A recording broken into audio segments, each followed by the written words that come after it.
अब मंच पर मौजूद हैं, जहां उनके साथ में उत्तर प्रदेश के मुख्यमंत्री योगी आदित्यनाथ भी हैं, साथ ही आचार्य प्रमोद कृष्णन और विभिन्न धर्माचार्य मौजूद हैं इस आयोजन में। साथ ही बड़ी संख्या में बीजेपी के कार्यकर्ता भी वहां पर मौजूद हैं। प्रधानमंत्री मोदी शिलान्यास कर चुके हैं। शिला पूजन के बाद में शिलान्यास हुआ है कल्कि धाम मंदिर का, जो बनकर तैयार होना है भगवान कल्कि के लिए, जो विष्णु के अवतार हैं और जिनका अवतरण अभी होना है। और प्रधानमंत्री मोदी के इस आयोजन में शिरकत को लेकर स्वागत करते हुए इस समय आचार्य प्रमोद कृष्णन, जो कल्कि धाम के पीठाधीश्वर भी हैं और कांग्रेस के पाले से अब बीजेपी के करीब आते हुए नजर आए हैं। और इस आयोजन के अंदर प्रधानमंत्री मोदी को उन्होंने आमंत्रित किया था और उसके बाद प्रधानमंत्री मोदी आचार्य प्रमोद कृष्णन के इस निमंत्रण पर इस शिला पूजन, इस शिलान्यास के लिए वहां पर पहुंचे हैं। इस भव्य मंदिर का निर्माण अब होना है और इसके लिए आज गर्भगृह का शिलान्यास किया गया, शिला पूजन किया गया। प्रधानमंत्री मोदी का स्वागत करते हुए यहाँ पर आचार्य प्रमोद कृष्णन को भी आप देख सकते हैं, जो विभिन्न धर्माचार्य हैं वो भी मंच पर मौजूद हैं। पूजा के बाद मंच पर कल्कि धाम मंदिर का शिलान्यास प्रधानमंत्री मोदी ने किया। आपसे कुछ देर पहले जब प्रधानमंत्री मोदी संभल पहुंचे, तो संभल पहुंचने के बाद सबसे पहले वो कल्कि धाम मंदिर के उस निर्माण स्थल पर पहुंचे जहां पर शिला पूजन किया गया पूरे विधि विधान के साथ। सबसे पहले शिला प्रक्षालन और उसके बाद शिला पूजन किया गया और उसके बाद उस गर्भगृह की शिला को स्थापित किया गया, जहां भगवान कल्कि का धाम बनना है, जहां भगवान कल्कि का गर्भगृह होगा। साथ ही यहाँ पर भगवान विष्णु के जो 10 अवतार हैं उनकी मूर्तियां भी स्थापित किए जाएंगे। एक बड़ा और विशाल मंदिर यहाँ पर बनना है और उत्तर प्रदेश की राजनीति, उत्तर प्रदेश के पश्चिमी उत्तर प्रदेश की सियासी बिसात के हिसाब से भी इसे एक महत्वपूर्ण दौरा और आयोजन माना जा रहा है। और प्रधानमंत्री मोदी के साथ ही आचार्य प्रमोद कृष्णन को भी आप देख सकते हैं।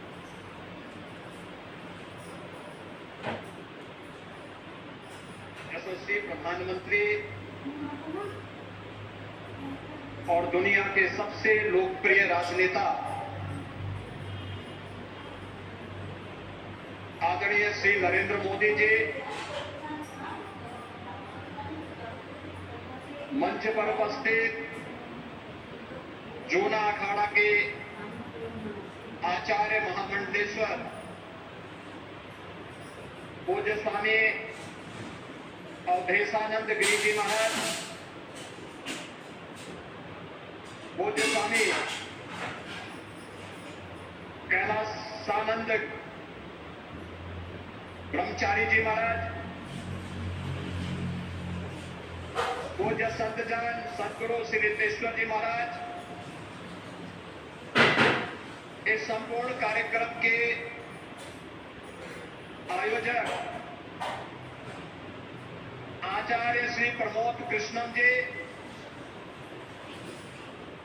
देश के अलग अलग कोने से उपस्थित सभी पूज्य संतजन और आदरणीय प्रधानमंत्री जी के स्वागत के लिए, अभिनंदन के लिए संभल, अमरोहा, मुरादाबाद और आसपास के जनपदों से सभी उपस्थित बहनों और भाइयों, आज आदरणीय प्रधानमंत्री जी का भगवान विष्णु के 10वें अवतार की जो ये भावी भूमि होने जा रही है संभल जनपद में आगमन हुआ है। इस अवसर पर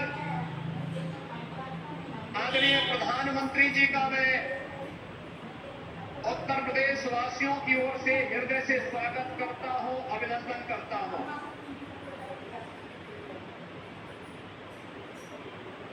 अयोध्या में 5 सदी के इंतजार को समाप्त करने के उपरांत प्रभु श्री रामलला के भव्य मंदिर को बनाने और रामलला को विराजमान करवाने के उपरांत पहली बार संयुक्त अरब अमीरात के अबू धाबी में भगवान श्री नारायण के ही भव्य मंदिर के भव्य उद्घाटन कार्यक्रम के उपरांत आदरणीय प्रधानमंत्री जी का आगमन इस संभल जनपद में हुआ है।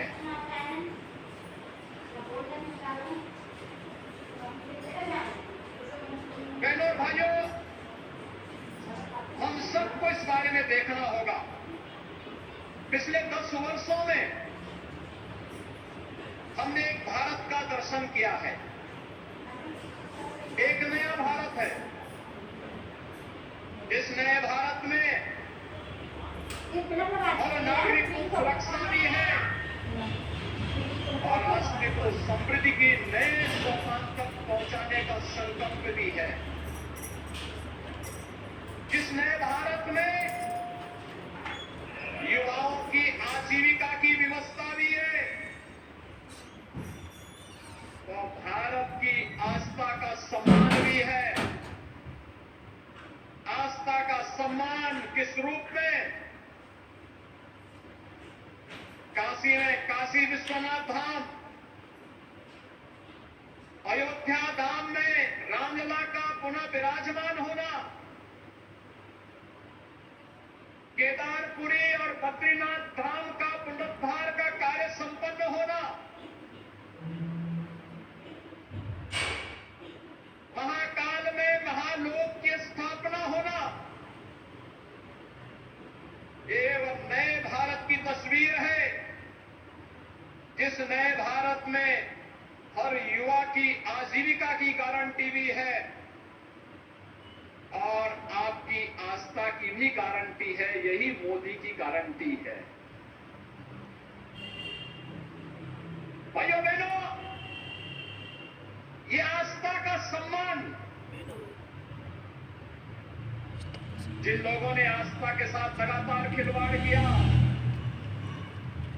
वे न आजीविका ही दे पाए और न भारत की आस्था को ही सम्मान दे पाए।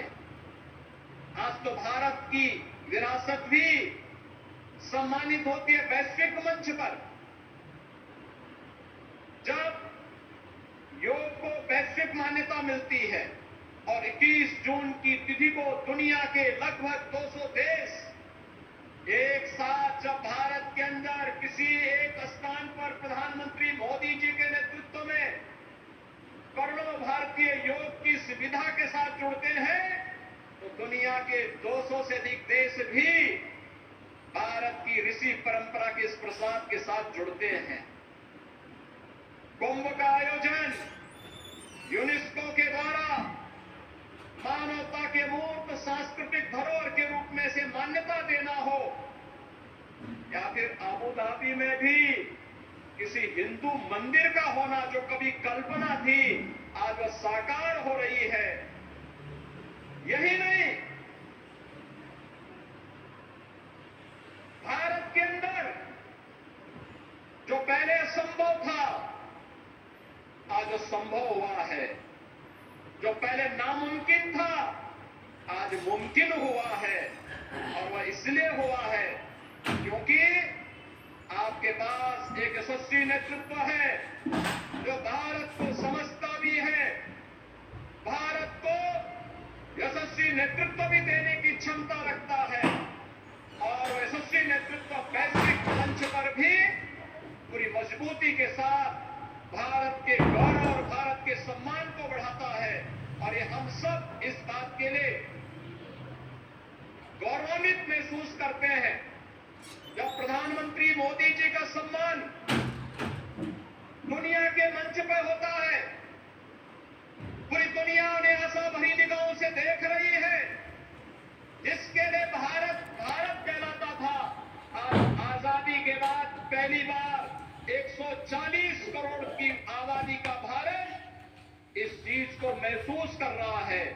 आज सीमाएं सुरक्षित हुई हैं, तो भारत के अंदर भी हर तबके का व्यक्ति अपने आप को सुरक्षित महसूस करता है।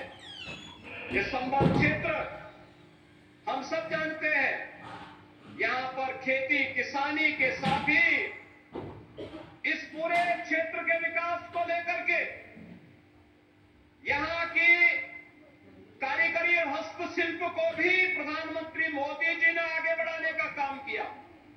पीएम विश्वकर्मा योजना के माध्यम से जो पहले यहां पर तकनीक नहीं थी, आज कॉमन फैसिलिटेशन सेंटर बना करके संभल जनपद के अंदर भी बटन बनाने की परंपरागत व्यवस्था को नई तकनीक के साथ जोड़ करके वन डिस्ट्रिक्ट वन प्रोडक्ट और पीएम विश्वकर्मा के माध्यम से आज वह भी वैश्विक मंच पर चीन को प्रतिस्पर्धा दे रहा है।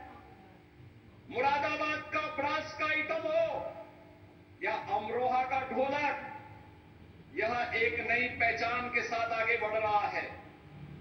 ये चीजें पहले भी थी, लेकिन जिस निराशा और हताशा में थी, आज इस नए भारत में एक गरीब को मकान भी मिल रहा है, तो इंफ्रास्ट्रक्चर के बड़े बड़े कार्य भी हो रहे हैं। संभल जनपद में गंगा एक्सप्रेसवे पूरी मजबूती के साथ बन रहा है और यहां पर औद्योगिक क्लस्टर भी विकसित होने जा रहा है। आने वाले समय में संभल से प्रयागराज की दूरी और 2025 में जब प्रयागराज कुंभ होगा, हमारा प्रयास होगा, उस समय डबल इंजन सरकार का प्रयास है कि उस समय प्रयागराज में गंगा एक्सप्रेसवे से पश्चिमी उत्तर प्रदेश और देश के अन्य भागों के लोग प्रयागराज पहुंचे। प्रयागराज की दूरी को न्यूनतम करने की दिशा में यह एक नया प्रयास प्रारंभ हो रहा है और गंगा एक्सप्रेसवे इसके लिए आपके लिए तैयार होने जा रही है। ये जो कुछ भी हो पा रहा है, चाहे वह अच्छा इंफ्रास्ट्रक्चर का हो, चाहे वह मुरादाबाद का बहुत शीघ्र प्रारंभ होने वाला एयरपोर्ट का हो, चाहे वह हस्तशिल्पी और कारीगरों के सम्मान का हो, चाहे वह नौजवानों के रोजगार का हो, और चाहे किसानों के आमदनी को कई गुना बढ़ा करके उनके जीवन में परिवर्तन करने का हो।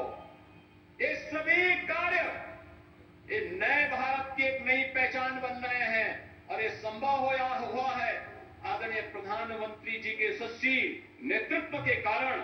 आज प्रधानमंत्री जी का आगमन इस भगवान विष्णु के 10वें अवतार के रूप में भगवान कल्कि, जिन्हें भारत के शास्त्रों ने, चाहे वह महाभारत हो, श्रीमद् भागवत महापुराण हो, स्कंद पुराण हो, विष्णु पुराण हो या अन्य जितने भी ऐसे महत्वपूर्ण शास्त्र हैं जिनका बहुत स्पष्ट कहना है कि कलयुग और सतयुग की संधि काल में, युगांत के अंत में भगवान कल्कि का अवतार अवश्य होगा और इस धराधाम में पुनः सनातन धर्म की स्थापना का जो कार्य उस समय अधूरा रह गया है, वह उनकी कृपा से संपन्न होगा। तो मान करके चलिए कि अयोध्या धाम में रामलला के विराजमान होने के बाद प्रधानमंत्री जी ने जो शुरुआत की है, यह वहां से उसकी शुरुआत है और यह होकर के रहेगा। आज आदरणीय प्रधानमंत्री जी शिला रखने के लिए स्वयं इस कल्कि धाम के इस आयोजन में यहां पर उपस्थित हुए हैं।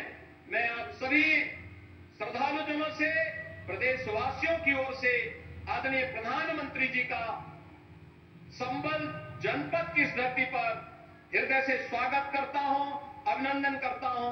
धन्यवाद। जय जय श्री राम।